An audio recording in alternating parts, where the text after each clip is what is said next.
Hoy queríamos hacer esas reflexiones de la tormenta perfecta que sucedió aquí.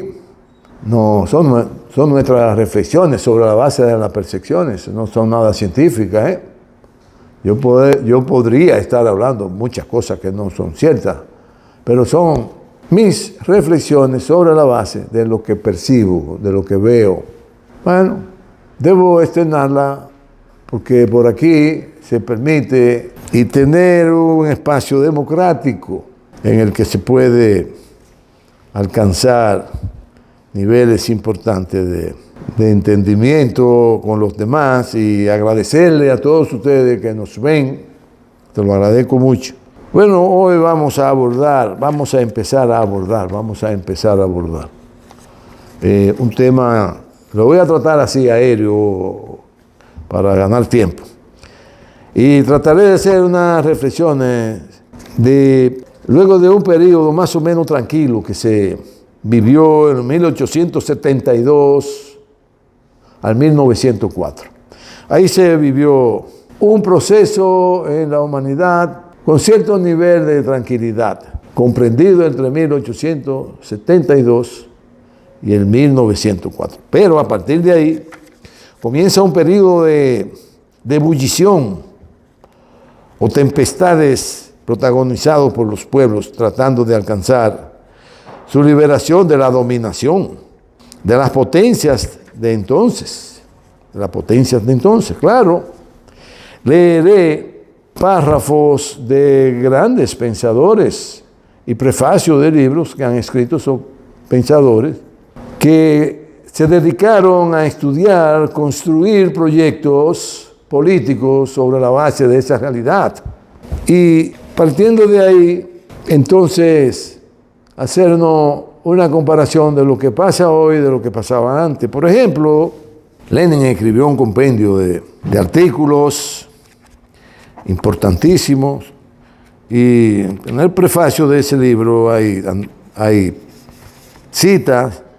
Aquí lo dice que en el 1872 al 904 comenzó un nuevo periodo que hubo un periodo de tranquilidad y a partir de ahí comenzó un nuevo periodo de tempestades revolucionarias y de auge del movimiento de liberación nacional, porque los pueblos estaban oprimidos, vivían en opresión.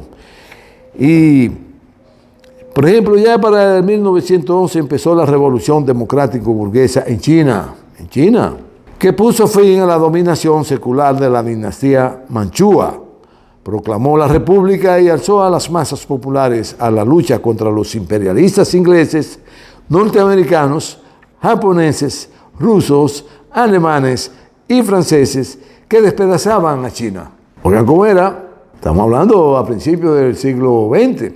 Y entre tanto, a espaldas suyas, de las grandes potencias, se repartían las esferas de influencia en los Balcanes, asusaban a los pueblos de esta zona unos contra otros y se esforzaban porque las guerras balcánicas del 1912, balcánica, donde está Serbia, Yugoslavia, todo su territorio que está en el centro-oeste de Europa, son los Balcanes. De ahí se han desprendido grandes guerras, la primera y la segunda guerra, en gran medida, porque la apetencia entre esa potencia capitalista siempre ha sido dominar al mundo uno contra el otro.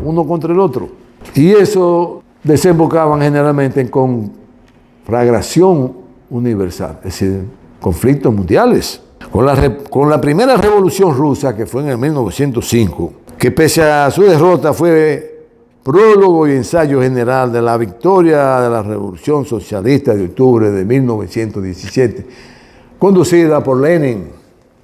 Ahí está Lenin, Vladimir Ilich Lenin, uno de los más grandes organizadores de proyectos para alcanzar desarrollo, progreso y bienestar en la humanidad.